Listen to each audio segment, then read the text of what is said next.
Bonjour Pierre-Jacques Rébaud. Bonjour. Merci d'avoir accepté notre invitation. Donc, vous êtes médecin généraliste, clinicien et vous avez un CES d'immunologie générale dans le cadre d'une maîtrise de recherche en biologie humaine. Et vous avez publié un long article sur le blog de Mediapart sur le coronavirus. Vous y faites 12 recommandations, critiques à peine voilées de l'action gouvernementale. On va y revenir, mais d'abord le coronavirus, le Covid-19. Est-ce que c'est grave, docteur? Est-ce qu'on s'inquiète pour rien ou est-ce qu'on ne s'inquiète pas assez? Alors, on pourrait répondre à la fois que c'est grave et pas grave. L'essentiel de la symptomatologie de ce virus donne des formes cliniques qui sont absolument pas graves, sous la forme de simples rhumes, parfois mal à la gorge, nez qui coule. J'ai expliqué, détaillé dans l'article de Mediapart. Mais effectivement, il y a des formes graves. Vous avez les personnes fragiles, vous avez les personnes de plus de 60-65 ans et surtout les personnes très âgées. Et la gravité est là. Si le nombre de cas augmente considérablement, le nombre de décès augmentera d'une manière corrélative. Alors, cette épidémie, elle est insuffisamment contrôlée, les chiffres le montrent. Les mesures sont, je le pense, très réellement insuffisantes, peu efficaces. On ne peut pas reprocher à l'État français et encore moins à l'ensemble des États. Ils ont fait ce qu'ils ont pu. Je peux peut-être envoyer une critique surtout à l'égard de l'OMS qui n'a pas édicté des mesures radicales, qui a sous-estimé l'épidémie. C'était logique au début de prendre des mesures assez simples, d'économiser les masques, de dire faites attention, lavez-vous les mains. C'était logique, donc l'État l'a fait et ça c'était correct. Mais maintenant on est à un stade supérieur et les mesures sont totalement insuffisantes. On a affaire à un virus qui est extrêmement contagieux, mais aussi un virus qui est fragile. Ce virus qui est contagieux, il se transmet par voie respiratoire et par voie orofécale. Un mot barbare pour dire qu'il est excrété dans les selles et que, simplement en tirant une chasse dans des toilettes, on provoque des aérosols et à nouveau l'inhaler. Je pense que les épidémiologistes ont fait... il était légitime au début de confiner les gens. Il ne me paraît plus légitime de confiner et d'isoler les personnes. Ça ne sert à rien. Le virus est partout. Selon la dernière étude coréenne montrant qu'il y a environ 1 à 5% de personnes contaminées qui n'ont rien, en gros, on a probablement entre une personne sur 50 et une personne sur 100 autour de nous qui portent le virus. En soi, ça n'est pas grave, pour répondre à votre première question, mais la gravité réside dans le fait qu'on peut côtoyer nos parents, qu'on peut côtoyer nos grands-parents et les tuer indirectement. Et c'est là la gravité de la chose. Donc c'est un virus contagieux, il faut évidemment assurer prendre des mesures de protection beaucoup plus radicales. Je ne fais aucun reproche au gouvernement. Je pense simplement qu'il faut passer à une phase supérieure. On sait et qu'il est inutile de ralentir l'économie comme on le fait. C'est ridicule quand on entend, comme hier soir, le match du PSG contre Dortmund, stade vide avec 1000 spectateurs, enfin auditeurs puisqu'ils ne pouvaient pas voir, à côté, qui se contaminaient entre eux, qui ont pris certainement le RER, le métro pour y venir, sans porter de masque. Le virus est transmis par voie respiratoire, il suffit de bloquer cette barrière et de porter un masque. La radicalité est dans le fait qu'il faut que tout le monde porte un masque tout le temps, partout et en permanence pendant 3 semaines d'affilée, la totalité de la population. Je connais la réponse du gouvernement, vous allez certainement m'interrompre, il n'y a pas assez de masques, c'est tout à fait vrai.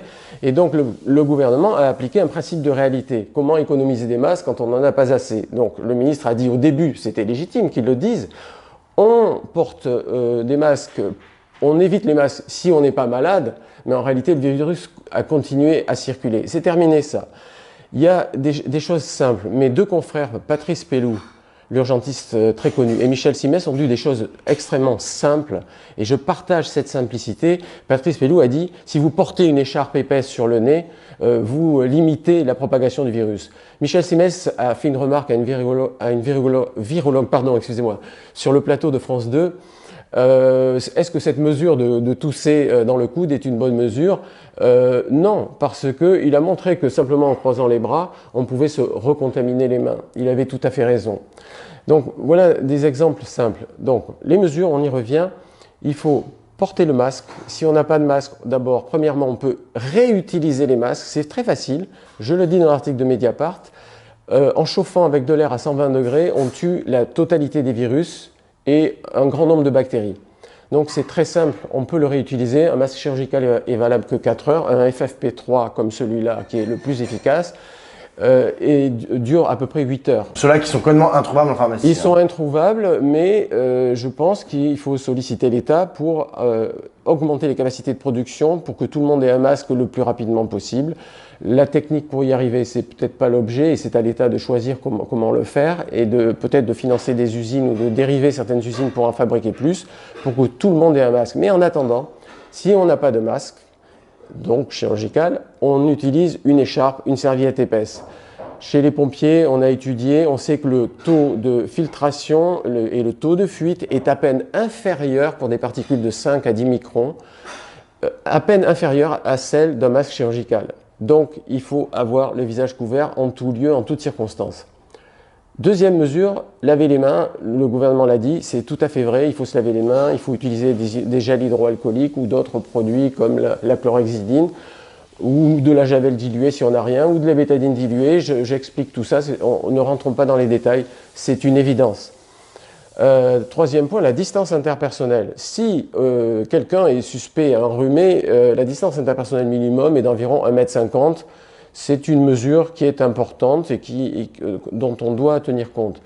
Et puis, il y a les fameuses toilettes. On a voulu confiner des gens. Vous avez observé qu'en Italie, et d'ailleurs à Wuhan au début, en confinant les gens, on a au contraire augmenté le nombre de cas parce que quand vous avez quelqu'un qui est contaminé, qui vit dans un lieu, il vit avec d'autres personnes, il va contaminer les autres parce qu'ils ne portent pas de masque forcément, et même s'ils portent des masques, ils vont à un moment donné aux toilettes.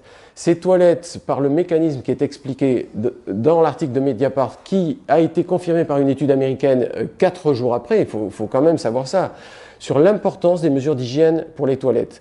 Le détail est fourni dans une fiche récapitulative sur cet article. Je vais peut-être pas rentrer dans les détails sur les toilettes. Donc voilà, c'est un virus qui nécessite des précautions simples mais radicales. Il est pour moi inutile de ralentir l'économie, d'interdire les rassemblements. Je suis vraiment à l'envers de ce que disent les épidémiologistes.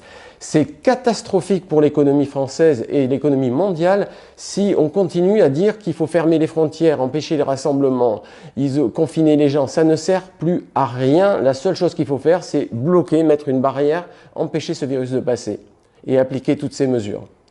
Les commerces, quand on va dans un commerce, il faut mettre un masque, etc., etc. Fermer les écoles me paraît inutile, puisqu'ensuite on met les enfants. Qui garde les enfants? Les parents peuvent être contaminés, donc c'est ridicule. On augmente le nombre de cas en faisant ça. Et dernier point, c'est un virus qui est fragile. Alors ça, c'est très important de savoir qu'il est fragile. Qu'est-ce que ça veut dire?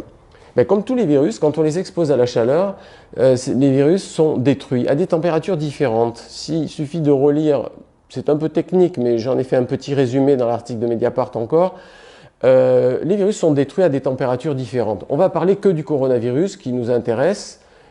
Ce virus, en gros, selon les études, par exemple, il est tué entre 1 minute et 10 minutes selon le niveau d'exposition et la durée d'exposition.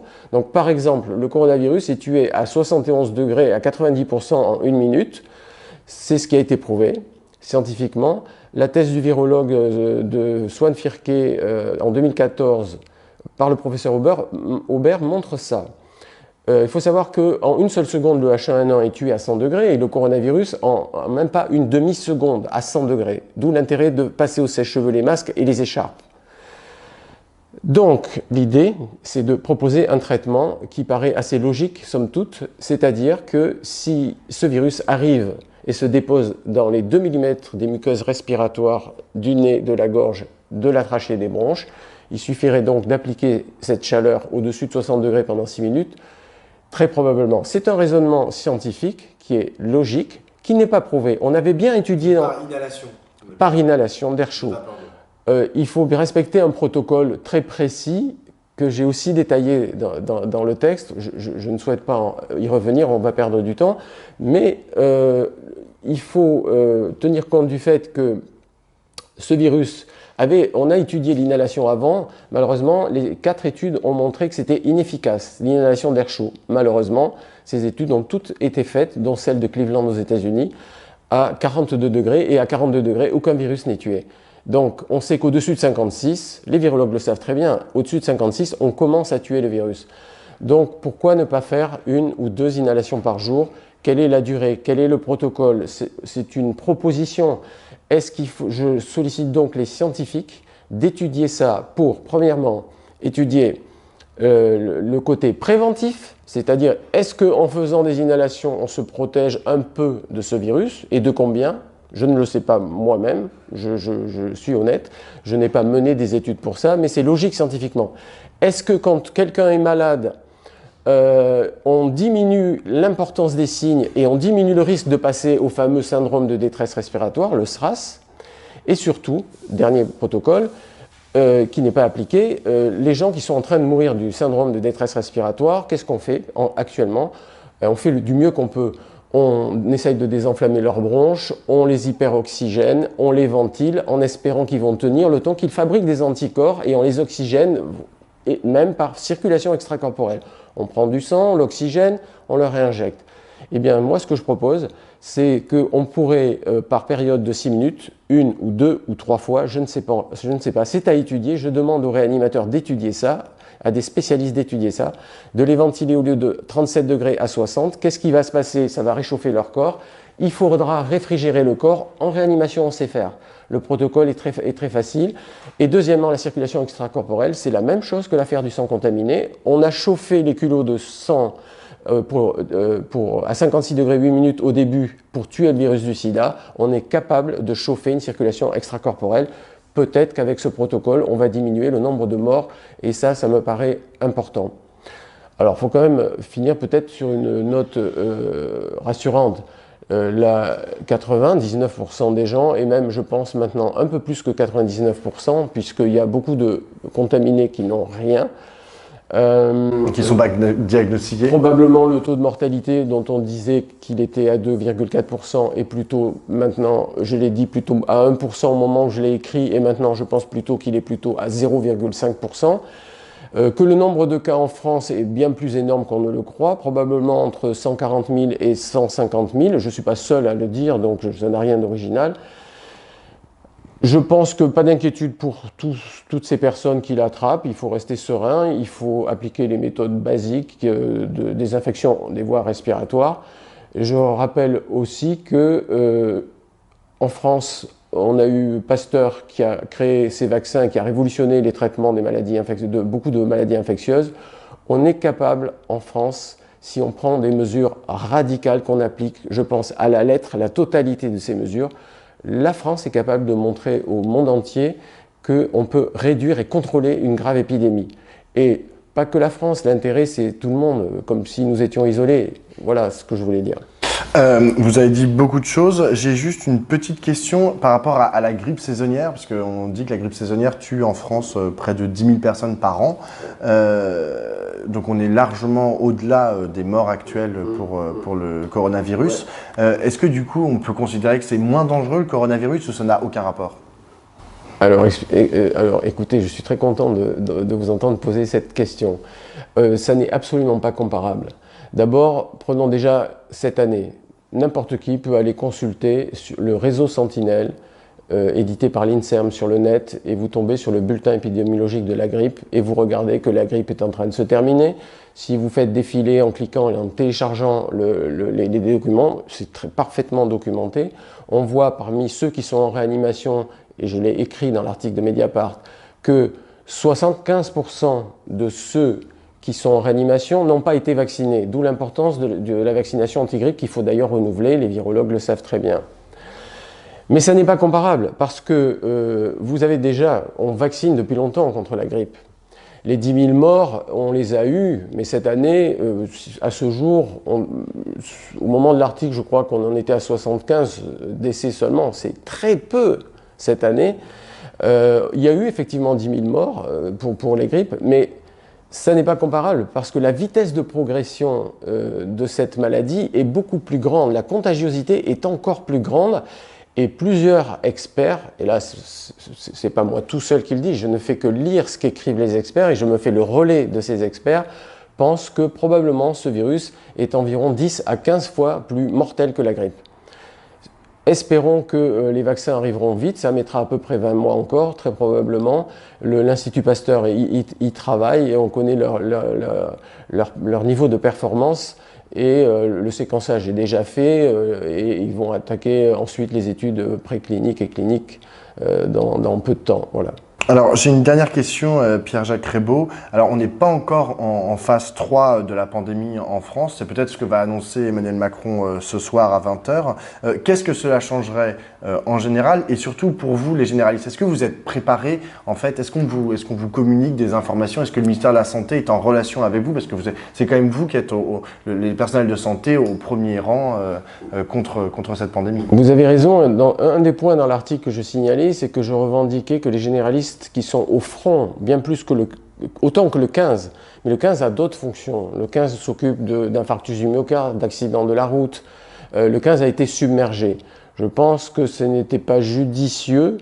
C'était peut-être judicieux au début pour l'économie des tests, admettons, mais ça n'est plus judicieux de surcharger le 15. L'État a compris. En tout cas ça, puisque l'État a envoyé des kits pour faire des tests de PCR de coronavirus. C'est récent. Je peux vous dire qu'à ce jour, aucun laboratoire est encore opérationnel, puisque j'en ai déjà prescrit et que je n'ai pas pu obtenir de tests. Donc ça, c'est une première chose. Oui, l'État communique avec les médecins.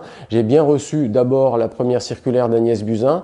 Ce qui était assez drôle, c'est que, à titre personnel, j'ai toujours appliqué les mesures strictes au sein du cabinet de protection des patients sur l'ensemble des infections respiratoires, et qui était rien d'autre que la mesure qui était préconisée en 2003 lors de l'épidémie de Hong Kong. Le ministère de la Santé de l'époque avait demandé à tous les médecins de faire porter des masques, d'éviter que les gens s'entassent dans des salles d'attente et que le médecin porte un masque. Et puis ça s'est délité, on a trop banalisé les rhumes jusqu'à ce qu'on se rende compte que certains rhumes peuvent devenir dangereux pour d'autres. Et c'est là l'importance. Mais je pense que l'État va comprendre l'importance de ces mesures et va appliquer la radicalité qu'il se doit. Merci beaucoup. Je l'espère en tout cas. On l'espère aussi. Merci beaucoup Pierre-Jacques Rebaud. Merci.